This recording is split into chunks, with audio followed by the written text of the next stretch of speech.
elongated skulls in Egypt, there was a lot of them, not just from pharaohs, but from priests as well. And this is important because not all of these pharaohs and priests were descendants of the Anunnaki.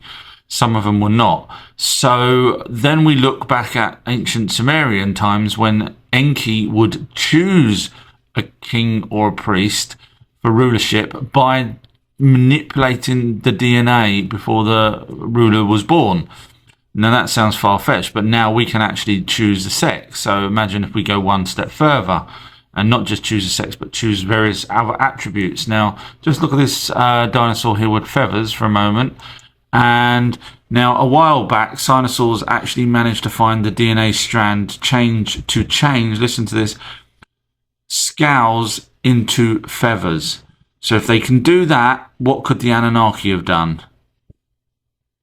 We need to know why the Egyptians married in family and had children that was then rulers. And that stems back from the Sumerian, which we know are the Anunnaki, which really, that's just a team name that was given for those ones that came to Earth, the Elohim.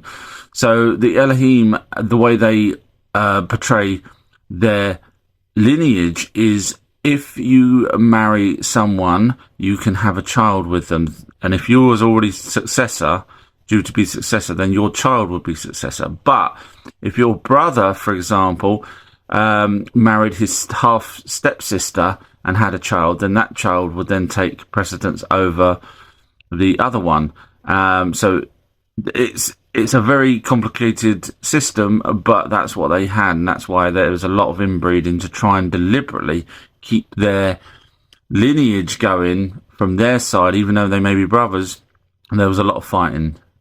This is the professor from that TV show about ancient Egypt. Now, she's only studied ancient Egypt, as far as I'm aware. So let's have a look at something that she said. And is dressed in all the same paraphernalia as every king who succeeds him. He has the tie-on false beard to emphasise his virility and his strength.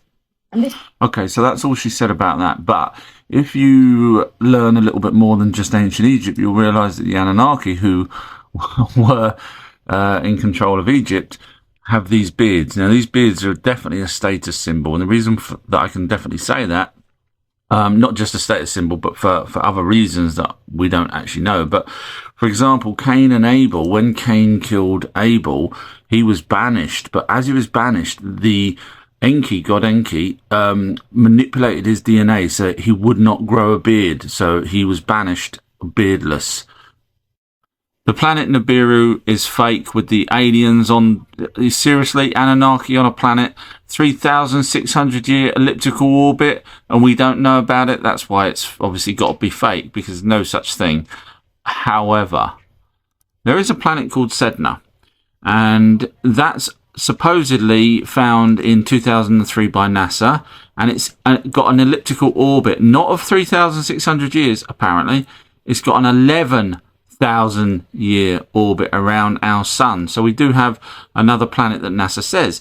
Now let's just imagine NASA knows about Nibiru, knew about it for a very long time, but needed to, shall we say, change the goalposts because they don't want people thinking that there is a planet called Nibiru. So they make up a planet called Sedna, still with the same elliptical orbit, but just a different planet. What do you think? This is the sun god Ra from the TV series SG-1. My opinion, just from the ancient text, he's not the same sort of colour, skin. He would have been pale with blonde hair and would have been 8 to 12 foot tall. Don't hate me if you've got an issue with the colour skin. I get a lot of people saying Anunnakis were black, and whenever I ask for any kind of written evidence, not off of the internet, but proper texts, ancient texts, no one can ever get back to me. But speaking of discrepancies, I said in a previous video that Set had a relationship with Horus. Now technically that's kind of true, and that's because certain translations down the line, and we're not talking modern translation, we're talking Egyptian translations, kind of got the bits wrong. Now it's quite interesting the fact that Set did actually, you got to listen to the next video, honestly, it's quite freaky.